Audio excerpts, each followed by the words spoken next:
Welcome to Timetable. Timetable London.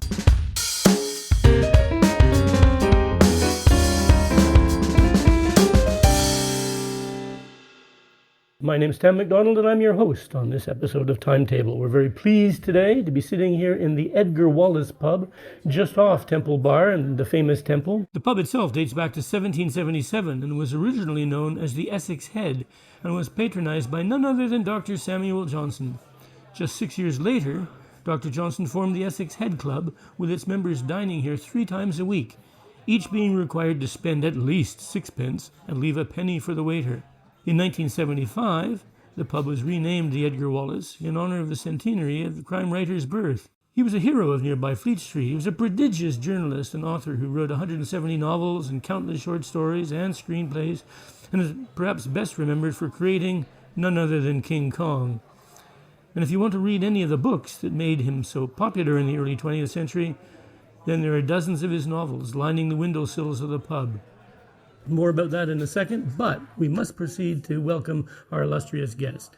Katie Wignall, one of the top London guides, been at it since 2015, I think, Katie? Yes, that's right. And your website is Looking Up London? Or Look Up London? Look Up London, yeah, lookup.london is the Right. website. Yeah. Right. Well, there's a whole lot to talk about there because it's not just about looking up, but looking down. I understand you've got a huge interest in London beneath ground, which reflects your interest, Geoff. Well, yeah, I've been working on and developing a whole series of experiences and technology and projects relating to subterranean London for many years. That's been one of my things. Yeah, I think London for me is endlessly fascinating. Looking eye level, above, below, it's kind of a gateway into the curiosity that I have about the city. I was looking at your website about the mail train that runs under the old Mount Pleasant sorting office in Clerkenwell, which is now the Postal Museum. It used to carry the mail. Yeah. Right? It used to carry the mail between Paddington and Whitechapel, I believe, and you can now take a ride on it, can you? Yeah, the kind of city around it changed, so it wasn't then as useful as it would have been right when it was first introduced. But now, having it reopen as this unique thing to do is such a fantastic place to visit, actually, as part of the Postal Museum. And the little choo-choo train was started before a first-class stamp cost a third of your living wage. Right. You know, people were posting letters more, weren't they? Was it 40 million letters a day or something? Yeah, I can't remember it off the top of my head, but it's an extraordinary amount. So how was it that Bruce Willis found his way down to the train with that? It was a Vatican movie or something. Hudson Hawk. Hudson Hawk, little-known Bruce Willis film, and the mail rail tunnels stood in for tunnels under the Vatican. And really? Yeah, so they filmed it down there. It's great fun. The cliff is great, and they also needed to paint the mail rail carriage yellow to fit in with the Vatican colours, and they called it then the banana train or something. I don't know. It's great fun. That's also another tour that you can do down in the tunnels. It's great fun. And that would have made Bruce Willis look even more sort of puffed up and big, wouldn't it? 'Cause it's a very little train. Oh yeah. In fact, I mean, I'm quite small, which you can't see on the podcast, but I'm quite short, about 4'10", and for me, perfect. I was like, this is an ideal little train. Lovely. Everyone else is really cramped in the space. I was like, suits me just fine. Take me around again. Lovely. You do well down there, Geoff. I would, yeah. I managed to fit into the Underground Railway there, just about fit into. I'm not 4'10", but 4'10" wide. Poor Jess. You're so unkind to yourself, Geoff. I know. So that's Bruce Willis. So what's your favourite Bruce Willis film? Oh, goodness me. So I get a lot of shtick because I absolutely love Armageddon. I think it's a perfect film. Perfect film. I'd watch it again and again and again. I know it's not a very critically acclaimed Key thing, sensible choice, but I love it. Armageddon, at the same time they brought out Deep Impact. Deep Impact, rubbish film.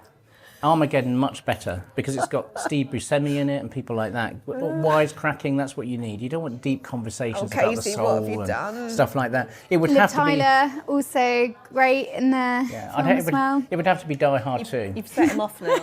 You've set him off. On a Bruce Willis.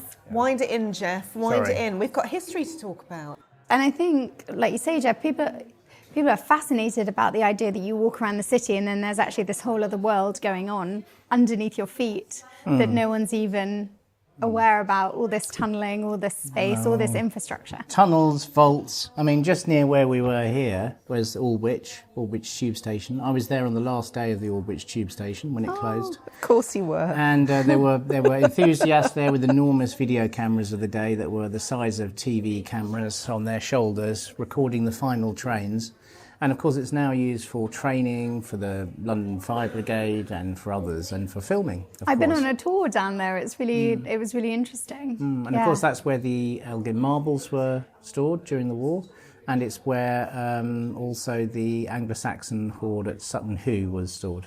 Oh, really? So it's fascinating. Useful. Yeah, it's fascinating to think that, of course, during the Anglo-Saxon times, the boats used to come up onto, the river was much wider than it is today, and they used to land here, and that really 13 centuries later, a hoard associated with people who would have been landing there ended up being stored deep underground to save it from destruction.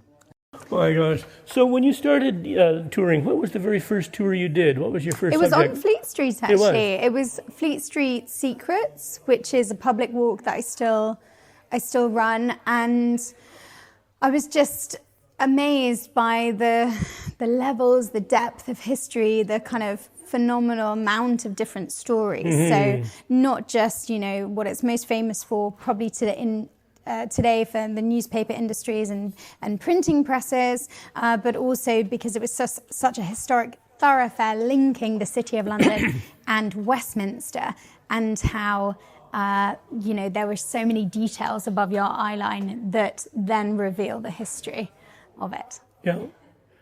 And even then, there would have been a bit of London below ground there, wouldn't there, with the Whitefriars ruins and so on? Yeah, so the route has really changed. I first started doing the tour in about 2015, and Fleet Street has kind of been totally developed and is ongoing development at the moment. So we used to go past the Whitefriars. This remains of a kind of medieval Carmelite monastery, which is below ground, which you can still see, I think. So I haven't been past there recently, but it's part of a big construction site. I don't know if it's still visible. Do you know what they're doing there then? What are they?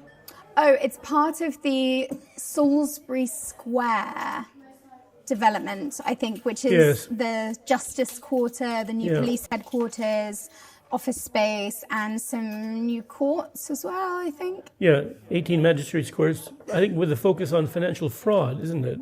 That would suit the City of London's expertise, I'm sure. By which you mean what, particularly? No, just that they're always interested what do you in financial. mean, Katie? What do you mean? Oh, nothing about finance whatsoever. Not my area of expertise. So how did you become a Blue Badge guide?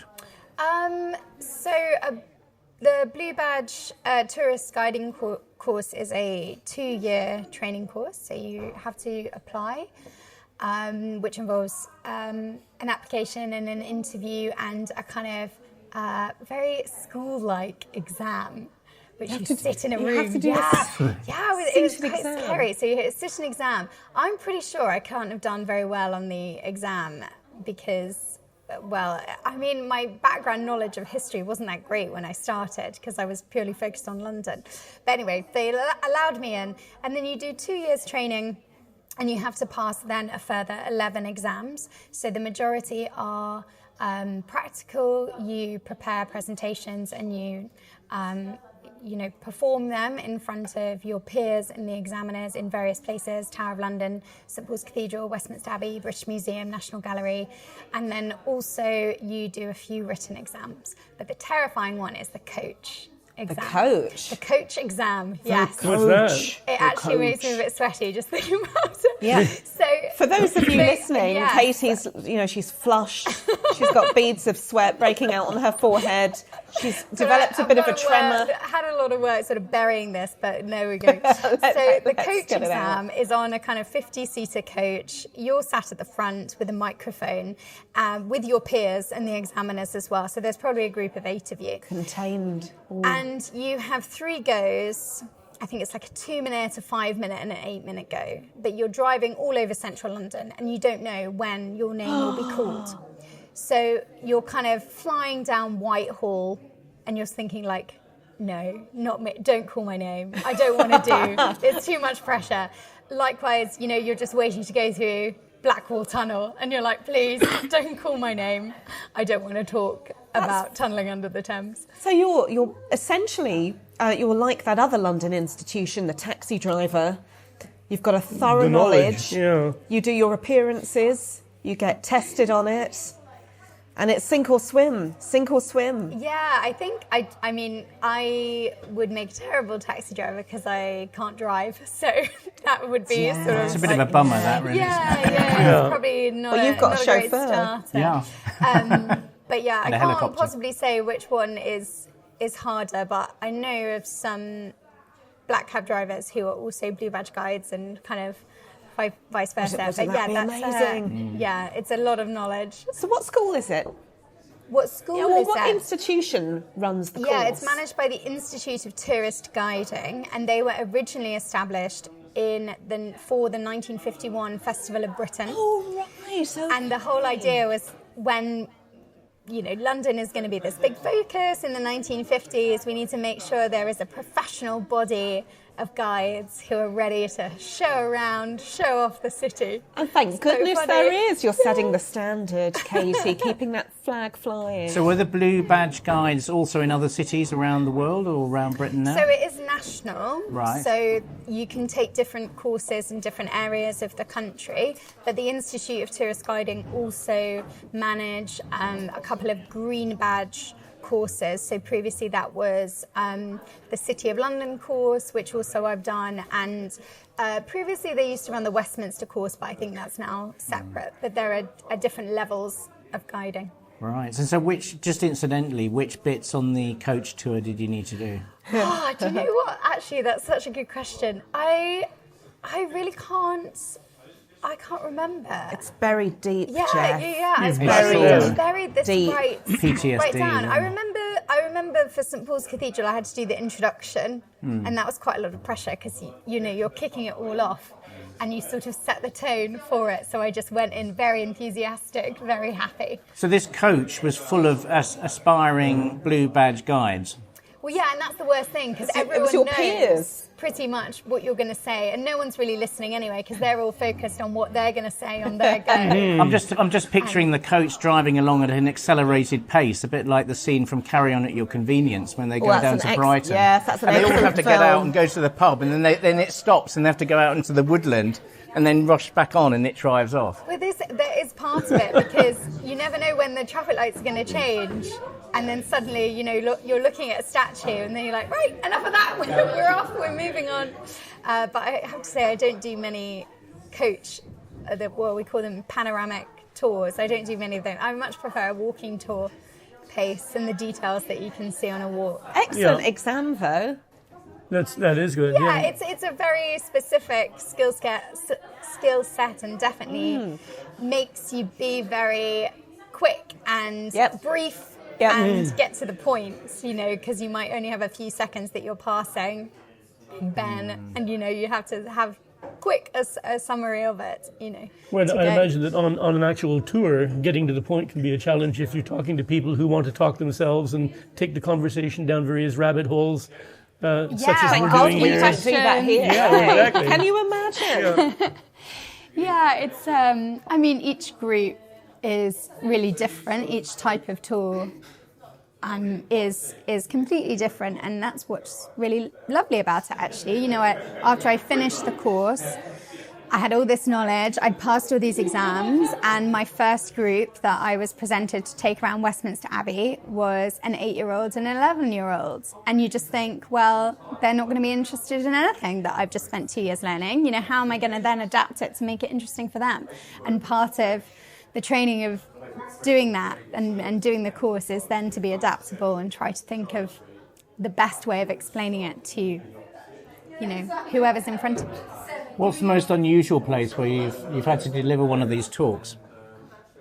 I don't know a place, but I was asked by a group from Canada who were on a sort of business trip. They wanted a sewage-themed tour. Oh, that's of love. London. Oh, that's perfect. Well, this would have been right up your street as well, Geoff. Underground things. Under the street. And the Fatbergs. So it's great. Did you take them to the Fatberg monument? We didn't go down Whitechapel High Street in the kind of monument to the Great Fatberg, but we did go on a coach. We did a bit of a walk around the embankment and talked about the Bazalgette sewer system, and then we had a bus and we went all the way out to the Thames Barrier actually and looked at that. So they seemed very happy. That's an excellent tour. You could sell. Great fun. Yeah. You could sell that. Were they all from the Canadian sewage industry? Yeah, they were from the equivalent of Thames Water, but in Canada. So it's like a busman's holiday, really. Yeah, but I think they needed to do this 2-hour tour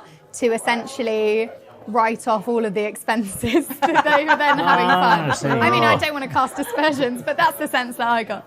But it was great. I was on a hired red bus. They had champagne, so I was like talking about Fatbergs, champagne and sewage. And I was like, this is great. This is fantastic. Yeah. So you said that you weren't a historian when you started. Is that right? Well, to be honest, I don't really consider myself a historian now.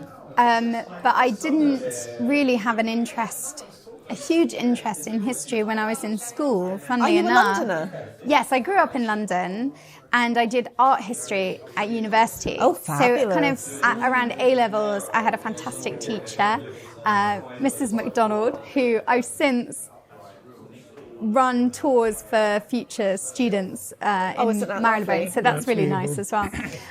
So she was fantastic, really got me into art history. We visited all of the museums in London, and that was one of the first times that I felt very sort of proud to be a Londoner, have all this on my doorstep. And I went to university, and when I came back, I was kind of amazed at how little I'd noticed of London and taken it for granted. So that's when I started the blog about details that I'd not noticed before, and that's when Look Up London was kind of created. And your blog's lovely. Thank you. It's lovely. It's high quality stuff, jam-packed. Lots of nice stuff on Kensington and Chelsea, I noticed. Yeah. Yes, it's funny how the themes develop. I mean, when I was living towards Bow and Poplar, I had a very bias towards the East End, because it was an area I'm walking around a lot. So now I'm back living near Wimbledon, so it's probably reflected in that bias. Did you have a sense in those earliest days about the significance of coffee houses and pubs as being foundational to London culture? It's a good question. I think yes. But maybe not in a like very concentrated way. I definitely thought that they're important places because they're always mentioned and people visit them and things tend to happen in them. But I definitely think that pubs are infinitely fascinating. Just like any place that has existed and people have passed through generations and generations, there is an atmosphere in the rooms that you can't fake, you can't kind of create. Yeah. It is just imbibed with this sense of all these different people through time hanging out. Absolutely. Have you tried other pubs in other parts of London, other parts of the world? Have you been to bars elsewhere and thought, it's not like London? Oh, good question. I'm not sure. I mean, yeah, there's a certain quality to a kind of London or even an English pub, I think, like an amazing country pub. So, I definitely think you can't, the history is a necessary, and age is a necessary part of it, having that atmosphere. Yeah. Woven in. What is your favourite pub? Just out of curiosity. Oh boy, gosh, there's it's a an really unfair hard question. That question, is isn't an it? unfair question. Sorry. I would I'm say keeping a it list. changes. It changes all the time, actually, and it tends to be somewhere that's then like handy, that's like on a route. Do you not think? It does help, doesn't it? It doesn't. You don't want to be going out of the way. But one of the recent walks that I've developed, that's a public tour, is Belgravia. Yeah. And there's so many great pubs That's around my Belgravia. neck of the woods. I live in Belgravia. Fabulous. So what's your favourite in Belgravia? Well, I do really like the Nag's Head, which is on, Kinnerton Street. That is a classic kind of pub.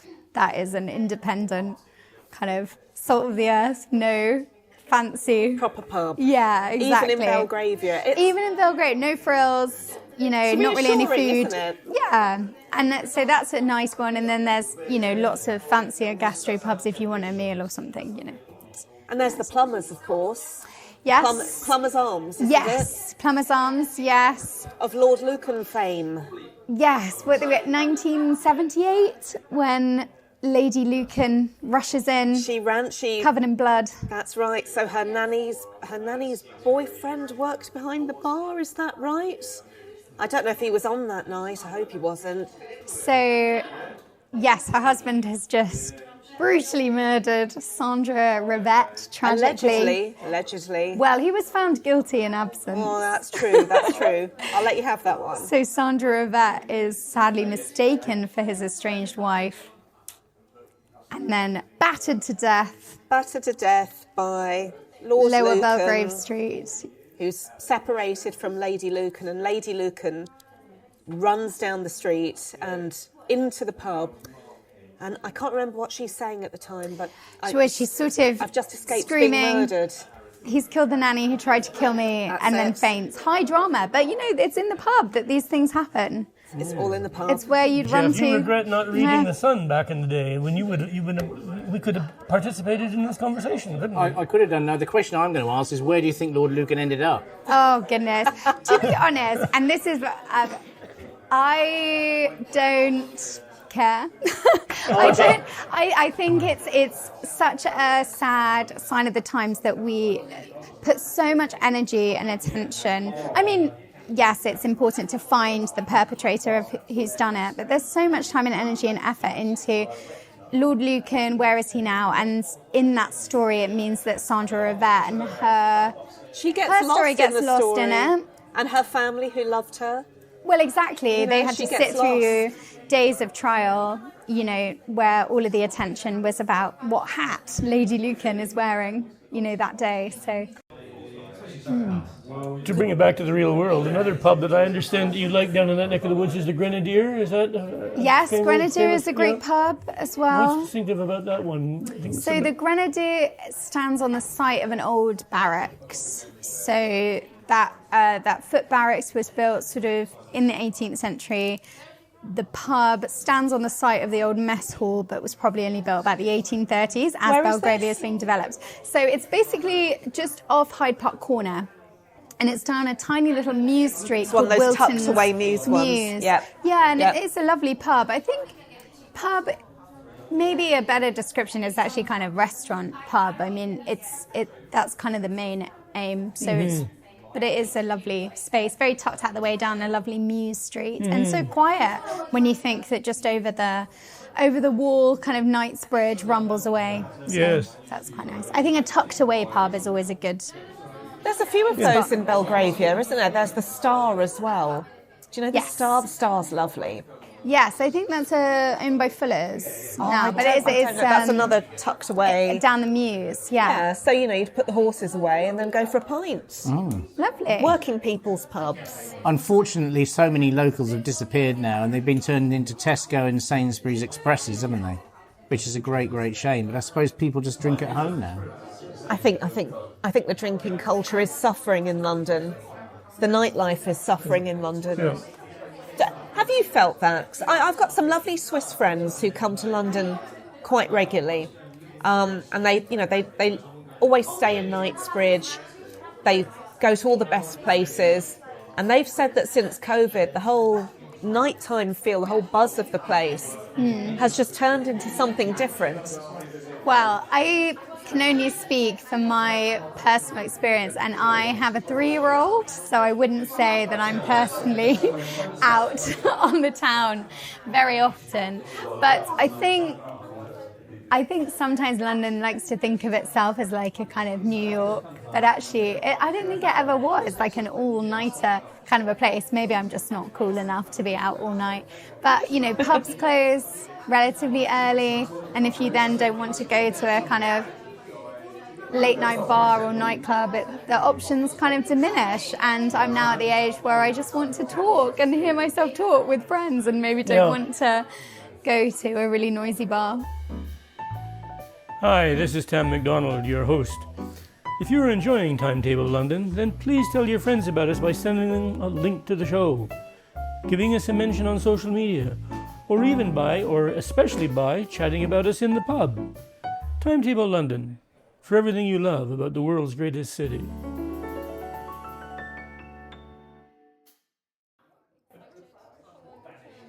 So how do you choose the subjects in your blog? Because they're very up to date, aren't they? You publish every few days or every week? Oh, or every so? week. Every week. Not so quite how do you every choose? Right? How do you choose those amazing examples? Well, I think a lot of it is just what I've been walking past recently. One of the great things about being a guide is that you're out walking different neighbourhoods all the time, and you notice things. And I think personally, as a tour guide, the main thing that's drummed into us in the course is this thing called the TVP. The TVP? The TVP. TVP. The top visual priority. Ooh. So TVP, what is the thing that if you don't mention it, every single person is thinking, this is all well and good about the history, but what on earth is that building behind her?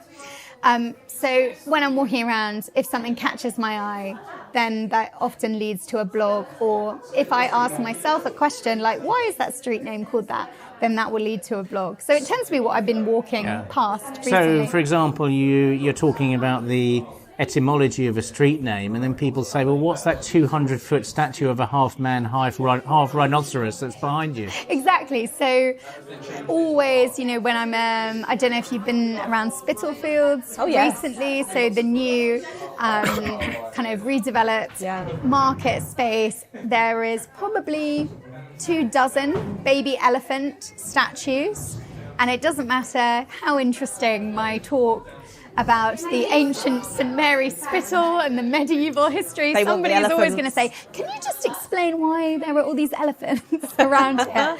And they're just, you know, modern sculptures, contemporary sculptures. So no links as far as I know. Why elephants? Pardon? Why elephant? Well, because it's for a charity called Herd of Hope, and they are scattered around there. So this private collection of land have put it on. Katie knows, Geoff. Katie, yes, I they're tell all you named what. after baby orphan elephants. Oh, Quite they sad, really? So you could donate if you wanted. But I like on your blog, one of the, I think it's your strap line. I can't remember it exactly, but you say that your tours are also for Londoners. They're not just for people who are not from the UK and not from London. They're actually for Londoners. And I love this sense you have of looking up. When I used to walk home from school, I used to go to school in the Angel in Islington, and I'd walk home down to Clerkenwell where I lived.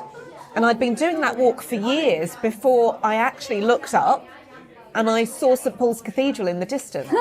And I remember that moment of looking up and seeing it, and that's when I started looking up as a Londoner. So do you get a lot of Londoners on your tours? Yeah, do you help them to discover their city more? I hope so. I actually designed the walks with Londoners in mind, certainly the public tours, because I was trying to design walks that I, as a Londoner, wanted to go on. I didn't want them to feel touristy. I didn't want them to feel like we cover big national focused history, but also the stories of people that you might not see in guidebooks, or little details, and the reason why a certain area in London feels the way it does, what has gone on in the development of that area, and why does it feel this unique character. You know, why does Belgravia feel slightly different from Westminster or, you know, another neighbourhood because of the history that went into its foundations and the character, you know, around it. Because even us Londoners, we only scratch the surface. We can't possibly have a comprehensive knowledge of all of the streets that we pass through every day. And I really love this idea of, moulding your tours, Katie, to the people who are already here. It's so difficult, or so easy rather, to just forget sometimes what you're passing through on a given day. Yeah, and I think one of the, London can be tricky. It can be very overwhelming. It can feel quite lonely if you're new to it. And I think one of the great joys of living in a city is knowing more about its history, because therefore you feel more connected to it. And certainly when I walk around London, I spot these details that I feel like, not everyone notices these, and I feel better connected to this history because of these details and, its wider story. I love the details above one's eye line. Yeah. So I always look up and see the pediments and the statues and the gargoyles and all the other things. And within a 500-yard radius, you could find just almost an infinite number of those. Yeah. Question for you, Geoff. Given what we're talking about with people forgetting things very quickly, is there something about Londoners particularly, or do you think it's just human nature that we build and discard and forget as easily as we do? I mean, think of the News Chronicle building, for example, just down the road from here. That was one of the great buildings of Fleet Street for many years, and didn't even last a century, did it? And took with it Hanging Sword Alley and so much of the ancient history of Fleet Street. Yeah, and of course the Victorians were notorious for that. They just disposed of things and replaced them because they had this self-confidence. They were building for the future, and they had this idea of progress and progressive mentality that they had. And so that meant casting away the old stuff as well. But then you had the sort of birth of the conservation movement where people were pushing back against that. And then that reached a head in the mid-20th century, of course. So it was a good century or so more of that conservation process. And ironically now, it's more likely that you'll see details on a Victorian building. They're the ones that loved ornamentation and if, as much as I actually personally quite like the architecture of the Shard, it doesn't immediately tell you with its decoration what it is. And whereas Victorian buildings were quite great at that because they had quotes and allegories and stories written into the fabric of the building. Yeah, and of course, one of the most notorious or controversial aspects of Victorian demolition and rebuilding and changing and adapting were churches. There was a huge amount of controversy in the 19th century for the damage that some people perceived the Victorians as inflicting upon their churches, the removal of medieval features and so on and so forth, some of which we would have loved to have survived to today. But I guess the answer to that, Tam, is that nothing lasts forever. Yeah, I mean, it's, I suppose the question is London still preeminent global city? Yeah, that's or is it becoming a lot more parochial? Well, I think it's hard to say. I don't know on a kind of macro level. What I think is quite interesting is that cities, as they are redeveloped, unless there's a real attention to the history, then end up feeling very samey. There are certain redeveloped areas of London where, give or take a couple of surviving buildings, it doesn't necessarily feel unique to London. Mm-hmm. Those sort of planned developments, planned communities. The famous example is Canary Wharf. I think, thank goodness, King's Cross, which actually I think is a great development, has that coal drops yard, has incorporated infrastructure into it. But I think it's a very slippery slope if you then disregard everything that's there and, build anew. Of course, it's not going to feel unique to a sense of this place. But as you're looking up and walking around London now, what do you think of the emerging London skyline? It's it's tricky. I think in general I enjoy the contrast, and for the most part in the City of London specifically, I like the fact that London, the City of London, feels unique because it is the old quarter that you get in lots of European cities, but at the same time it is a global financial hub, and those two things coexist. Yes, it is kind of scary when you go and visit in the Guildhall, the New London architecture model, and you see all of the plans for new buildings. I hope that there is constraints on where they can actually build these tall buildings and it won't spill over. But I do get a bit scared about, with massive money flushing in, who's going to stand up for the tiny medieval church being wiped out in favour of a massive new people like you, development. Katie. Yes, well, People like you, I'll be there chaining myself to the medieval buttresses. But it's, in general, I'm pretty positive. I love the contrast that you see between old and new in the City of London, and I don't feel as terrified of the skyline. But, it does present a bit of anxiety, I think. That's been a sort of sense that's been around London for centuries, hasn't it? This fact that you could be walking down this tiny little alley by the old Cheshire Cheese and turn into Fleet Street and look up and see the Dome of St. Paul's. Yes, The and immediate and the there's a ascendant. huge development plans for Fleet Street, but that view of St. Paul's Cathedral is protected. So the plans, where there's currently holes in the ground, both sides of Fleet Street, and the buildings are going to be massive, but they'll be stepped back. So that will be an interesting development to see when they arrive as well.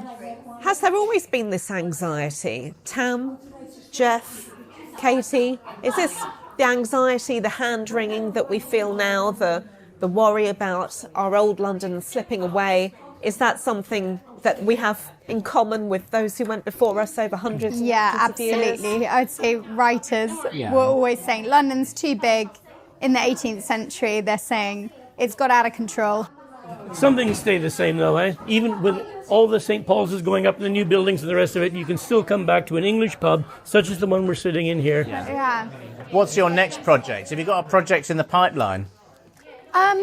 Well, each March I tend to do a series of women's focused walking tours, so I'm going to do them again in March, which will be good fun. So I've done them a couple of years, kind of in a row, in different forms, but I'll try and do some different walks. Do you find that, who are your main clientele with your walking tours? Which nationality would you say it is? So it depends. On the public tours, it is mainly Londoners or people who live in Really? easy reach of Londoners. For the public walks, yeah. Right. And then for private tours, if it's a family, it tends to be American who are visiting. But again, they tend to be, they visited a few times. I've done a few first visits because they follow me on Instagram and they're a bit, not using a travel agent or things like that. But I didn't speak any other languages, so... And what do they all make of London?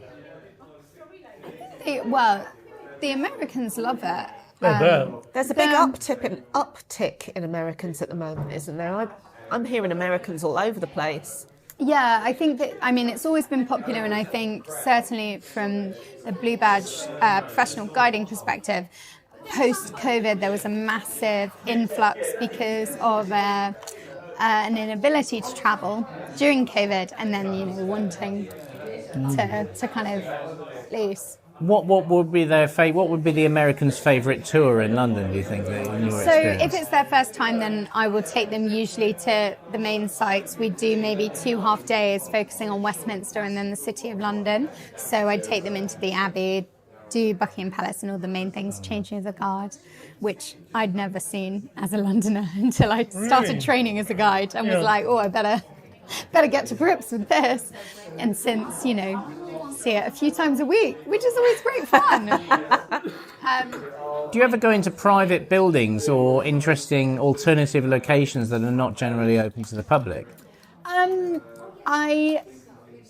Not really, because as a professional guide, sort of had to adhere to a code of conduct with it. But sometimes on public tours, I like taking people inside little churches they wouldn't otherwise go into. So, for example, St Pancras Old Church, up within the cemetery. Usually people are really friendly, so I would take them on a King's Cross tour inside the lobby of the old Great Midland Hotel Oh, that's to see the lovely, staircase. isn't it? So especially, it depends on a rainy day, I might take them in, but I don't tend to take my crowbar and take them in a disused tunnel. Yeah, what are you implying, Jeff? No, I just thought it might be interesting if you lined up a few locations like that. So you Yeah. can say, ta-da, here we are. Well, now we're going to go in this building that otherwise is anonymous, but it's quite mysterious, and look at what we're going to find inside. I definitely try to factor in those places, but within the realms of what is open to the public. The City of London is great for that. I love guiding there because there are so many churches, even, a coffee shop within St Mary Aldermary, which is in this most amazing restored 17th century church. And Americans and Londoners, unless they know it, have never been inside and don't know that actually they can just wander in. Yeah. So the city is great for that, little courtyards, alleys and things like that. Have you published any books? So I have she has, three books. One, Abandoned London, which would be up your street, lots of hidden places. That was a kind of coffee table book with these beautiful photos, and then I wrote the captions, just giving a bit of historic insight. And then my guidebook, Look Up London, has 10 self-guided walks across central London. And then I have a map published by Blue Crow of Women's History London map. I think that's the right way around. And that's great. It's just like a folded piece of A3 paper. It has the map on one side and then an introduction to 50 women's statues or plaques, some famous, some that are more kind of esoteric. What's your favourite woman in that? Ooh, good question. And I meant to bring a coffee so I could kind of show you, but I think I'd run out of them at home. I am obsessed at the moment with the story of Mary Davis. Mary Davis, who married in 1677 Thomas Grosvenor. So Grosvenor, one of the biggest landowners today, only gets Mayfair, Pimlico, Belgravia because of the marriage to Mary Davis.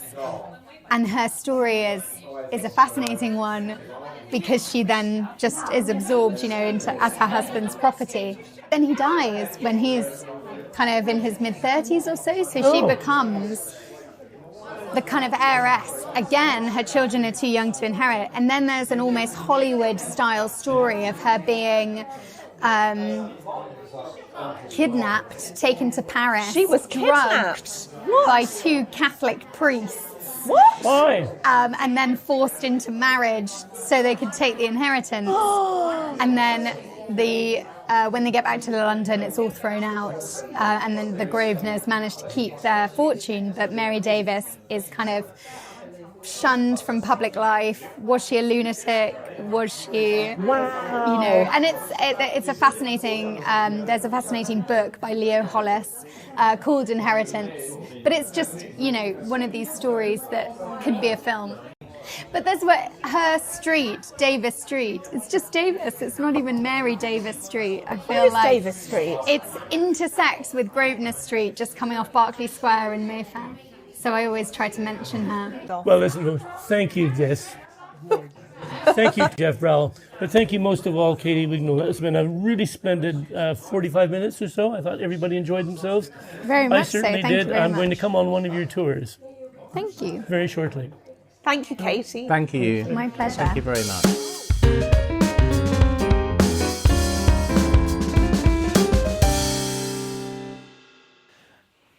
Join us next time when we will be coming to you from the old Dr. Butler's Head in Masons Avenue near London Guildhall, when our guest will be Laura Miller, clerk to the Chamberlain's Court at Guildhall. She will talk us through the freedom of the city and tell us a little bit more about whether people really can drive their sheep across London Bridge.